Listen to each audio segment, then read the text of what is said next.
Welcome to the deep dive. You know, when you see someone who's truly fluent in English, it can look, well, effortless, can't it? Like they just woke up one day speaking perfectly. Exactly. Perfect pronunciation, grammar, everything. You see that success story and you think, maybe they had a secret. Or just, some talent I don't have. Right. But that picture, Yeah. it might be completely upside down. That's what we're digging into today. What if the real story, especially for a huge goal like English fluency, is, well, tougher, less glamorous, maybe even a bit uncomfortable? That gap between how easy it looks and the actual hard work, it's fascinating. Yeah. And our source material really gets into that. Yeah, this deep dive is all about pulling back the curtain on that, let's call it uncomfortable truth of achievement. The idea that success isn't just found, it's like forged through relentless, focused effort. And we're looking at how that applies directly to your journey with English. Right. We've been spending time with some specific sources that really challenge those common ideas about success. And today, we're pulling out the most important takeaways from them. Our mission, to give you a really clear view of what success actually demands. And how to build that kind of unwavering focus, even when the world is constantly trying to distract you. Plus, offer some real practical strategies. We've even got some stories of people who've actually done it. Ultimately, it's about mastering your mind, your focus. Yeah. Because that's how you master a language. And that language, it opens up so much. So let's start with that myth, maybe. This idea of effortless achievement. Yeah. The material we looked at, it really contrasts that narrative, the chosen few, the lucky breaks, with the messy truth of how you actually learn a complex skill, like fluency. It's such a stark contrast. And the sources, they don't pull any punches. They lay out these uncomfortable truths. What's the first one that really stood out? Well, the foundation, I think, is that success is a process. Yeah. It's not some peak you suddenly reach. Right. You see the result, the certificate, the confident speaker. Exactly. Yeah. But you don't see the thousands of hours behind it, the deliberate practice, the frustrations, the mistakes, the corrections. And just showing up consistently. Day after day. Yeah. That's the key. Fluency isn't sudden. It's built up, bit by bit, incremental progress. That consistency, even when it feels like a slog, that ties into the second truth, doesn't it? Talent is overrated. Tenacity is key. Oh, absolutely. Yeah. The sources argue really strongly that, maybe some people have a slight knack for languages. A head start, maybe. Right. But sustained effort, that's way more important long term. They bring up Angela Duckworth's research on grit. Grit. Passion and perseverance for long-term goals. Yeah. And what's interesting is how it works. Someone naturally talented might breeze through the easy stuff, but when they hit a wall, they might just stop. Because they haven't built that muscle, that discipline to push through. Whereas someone else, maybe they struggled more at first. But if they have that tenacity, that commitment, they often end up surpassing the gifted ones. They just stick with it longer, work smarter. Which brings us to a huge one for language learning. Failure isn't the opposite of success. It's actually part of it, a crucial ingredient. Totally. Think about it. Every mispronunciation, every grammar mistake, every awkward pause. Cringeworthy moments, we've all been there. Right. But it's not just a mistake. It's feedback. The sources say successful learners actually embrace this stuff. They don't see it as, oh, I'm bad at this. No. They see it as, okay, here's what I need to work on. It's an opportunity. That fear of looking foolish, it's maybe the biggest killer of progress. You have to reframe mistakes. Absolutely critical. And connected to that is truth number 4. Motivation is fickle. Discipline is dependable. Oh, this is a big one. How often do we wait until we feel like studying? All the time. I'm just not motivated today. Exactly. But motivation, it comes and goes. It's unreliable. If you only study when you're inspired, you won't get very far. So discipline is the engine. It's the engine. Built through routine, through commitment, deciding you'll stick to your schedule no matter how you feel. And the cool thing is that discipline, it actually creates motivation, doesn't it? It does. Because when you stick to it, you start seeing progress. And seeing progress is incredibly motivating. It feeds itself. That's a powerful cycle. Discipline, progress, motivation, more discipline. Okay, what's the 5th truth? Comparison is the thief of joy. And progress. Ah, yes. Scrolling through social media, seeing someone else's amazing progress. Exactly. Everyone's journey is different. Your pace, your struggles, your background, comparing your everyday reality to someone else's highlights, it just breeds discouragement. So the advice is focus on your path. Your improvements, your goals, that's it. Understanding these 5 truths, it feels like it sets the stage. It gives you realistic expectations, prepares you for the long haul. Builds that mindset for commitment. Yeah. And that mindset is exactly what you need to cultivate your underrated superpower. Focus. Focus. Which, let's be honest, in today's world, with the notifications, the endless scrolling, deep focus feels almost impossible sometimes. It really does. It's a struggle. And yet, for something complex like learning English well, our sources are crystal clear. Focus is non-negotiable. Why is it so critical? Well, first, learning a language isn't just surface stuff. It's deep processing. Yeah. You need to really grasp grammar, the nuances of words, the cultural context. That takes concentration. Focused attention, yeah. You can't skim your way to fluency. And it actually changes your brain, right? Neuroplasticity. Exactly. Learning physically rewires your brain, builds new connections.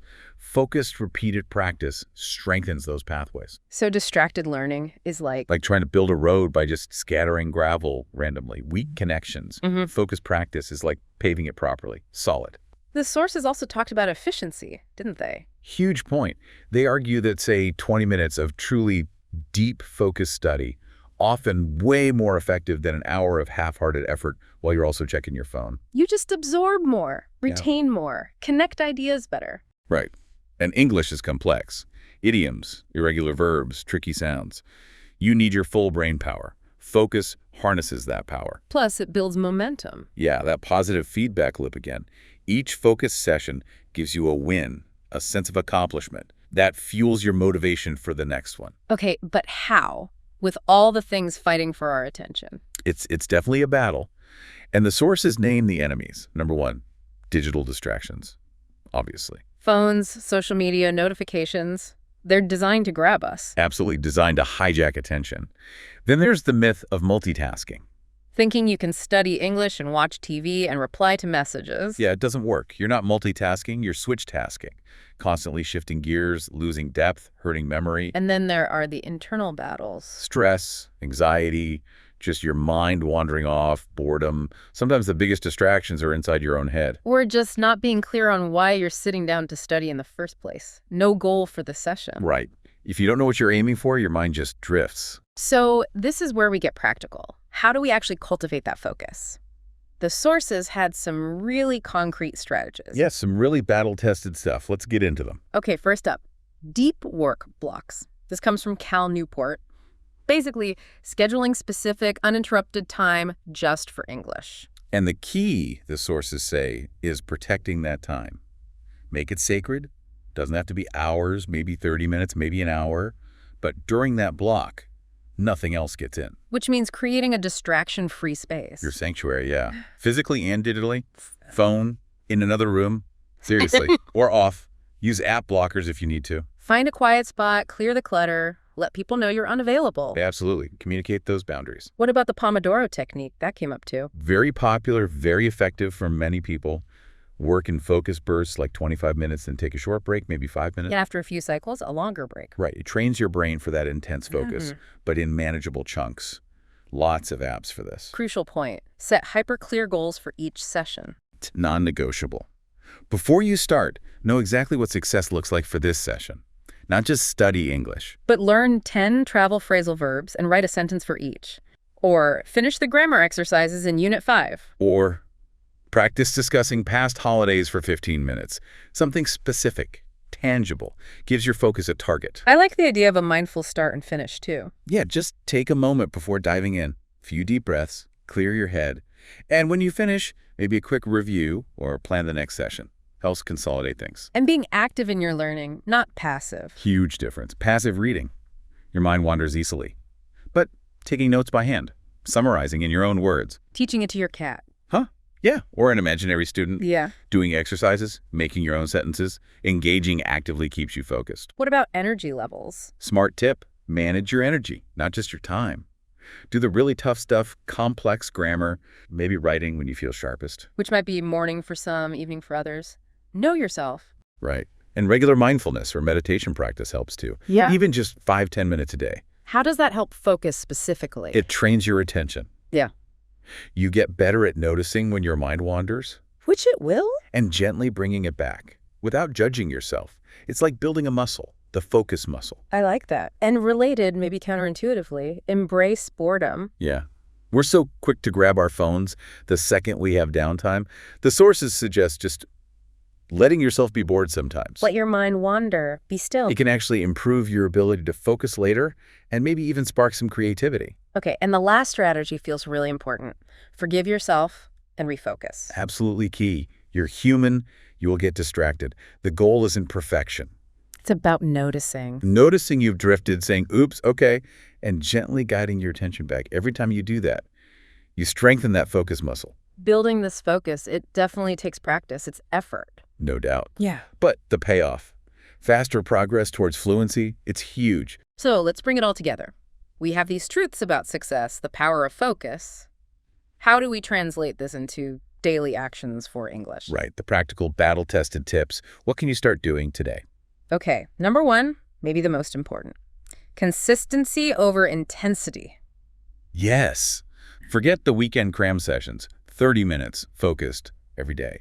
Beats a 5-hour burnout session once a week, hands down. Be the tortoise, not the hare. Exactly. Slow and steady wins the race. Second, integrate English into your life. Don't keep it separate. Make it part of your environment. Change your phone language, social media feeds, email to English. Watch movies with English subtitles. Maybe start with subtitles in your language, then switch to English subs, then none. Good progression. Listen to English music, podcasts, YouTubers. Find stuff you actually like. Read news or blogs about your hobbies, but in English. Weave it in. And crucially, speak from day one. Ooh, the scary one. It is, but essential. Talk to yourself. Narrate your day out loud in English. Record yourself. Listen back. Great idea. Identify your own weak spots. And use those language exchange apps. HelloTalk, Tandem, Speaky. Start with text, maybe, then voice notes, then calls. Perfect. Just start using the language actively. Vocabulary building context is king, right? Not just lists. Please, no lists. Learn words and sentences. See how they're used. And use spaced repetition systems, SRS apps. Like Anki or Memrise? Yeah. They show you flashcards just before you forget them. Brilliant for long-term memory. Make your own cards with example sentences, maybe audio. And focus on chunks. Collocations. Yes. Words that go together. Make a decision, not just make a decision. Heavy rain, keenly interested, learn phrases. Okay, grammar. How do we make it less painful? Understand the why, not just memorizing rules. And practice using it. In your speaking, your writing, not just fill in the blanks. Target your own mistakes. Exactly. Identify what you struggle with and focus there. Reading, lots of reading. And varied reading. It builds vocabulary, you internalize grammar without even realizing it. Start with graded readers if you need to. Then move to real stuff. News, blogs, stories, novels. Yes. And read what you love. Fantasy, history, sci-fi, romance. Whatever interests you makes it enjoyable. Writing regularly is important too, even short bits. Definitely. Journaling, summarizing articles, emails, essays. Yeah. And get feedback. Use tools like Grammarly for basics. Sure, it helps. But also language partners, tutors. Yeah. Get human eyes on it for better feedback. Don't go it alone. Find a community. So important. Avoid isolation. Online forums, groups, find a study buddy. Practice together, share resources, keep each other motivated. Accountability and setting SMART goals. Specific, measurable, achievable, relevant, time-bound. Not get better, but... Reach B2 conversation in 6 months by studying 1 hour daily and having 2 30-minute practice calls weekly. Something concrete. Exactly. Break big goals down. And finally, review. Don't just learn and forget. Constant review. Revisit past lessons, vocab, grammar. That's how you lock it in long term. Wow. Okay. Those are super concrete actions anyone can start. And you mentioned stories. Real people. Yeah, the sources shared some great examples of how people put these principles into practice. Different people, different situations. Let's hear them. Like Anya from Poland. Right. Her why was clear. Career, multinational company. Her strategy, compartmentalizing time. Strict English after 5 p.m. rule. Using commute time for podcasts, shadowing. Lunch breaks for Anki, focusing on work vocabulary. And she hired a tutor specifically for work-related conversation and presentation skills. Smart. Transforming that dead time. Exactly. And it worked fluent, leading international calls within 18 months. Then Rajiv from India, aspiring scholar. His goal was academic English for a PhD. Challenge. Not much English around him daily. His solution. Artificial immersion. Labeling things in his room. Yep. Listening only to English lectures, podcasts. Thinking in English. Using online forums in his field for practice. Reading research papers daily, summarizing them. Tying it directly to his passion. Totally. Creating his own immersion bubble. Sophia from Brazil sounds different, more personal motivation. Travel, connection, not into traditional study. So she wove English into her hobby. Cooking, travel. Read English cookbooks, followed food bloggers, watched travel documentaries, joined forums, used language apps for real cultural exchange, connecting with people, made it fun. And Kenji from Japan, software developer. Methodical, patient guy. Needed English for work collaboration. His strategy, deep, deliberate practice on tiny skills. 90 minutes daily on one thing. Like one grammar point, or specific sounds for pronunciation, or dissecting one news article for a whole week. Really deep. Wow, quality over quantity. And he meticulously prepped for his weekly tutor sessions based on that deep dive. Maximize the value. So despite the different approaches, what's the common thread? A crystal clear why. Cultivating focus routines, minimizing distractions, consistent effort day in, day out, and active engagement linked to their personal goals and style. So the lesson for you listening is, what can you learn from these? How can you adapt these ideas to your life, your goals? Okay, so as we wrap this up, let's come back to that main idea, that uncomfortable truth. That fluency, like any real success, isn't magic. It's not about luck or innate gifts. It's forged, built, through the daily grind. Consciously choosing where to put your attention, learning from mistakes, which means making mistakes, and having the discipline to stay focused when distractions pull at you. It sounds hard. It is hard sometimes. Less appealing than a fluent in 30 days promise. Definitely less appealing. But here's the flip side. The truth is incredibly empowering. How so? Because it means success isn't predetermined. It's not locked away for a special few. It's available to anyone willing to put in that sustained, focused work. You have control over the effort, over the focus. Exactly. Your path will have ups and downs, sure. Good focus days, bad focus days. That's normal. So the message is embrace the challenge. Embrace the discomfort, yeah. Yeah. See focus as your key asset. Be consistent. Find joy in the small wins. And always connect back to your reason why. Why are you doing this? Keep that why front and center. The payoff, fluency, new opportunities, connections, it's huge. But the path there is built with dedication and focus. As the sources say, you really do have what it takes. It's about forging it. So let's leave you with a final thought to chew on. If fluency is less about talent and more about deliberate, focused practice. What's one small, consistent step you can commit to today, right now? You start forging your path forward.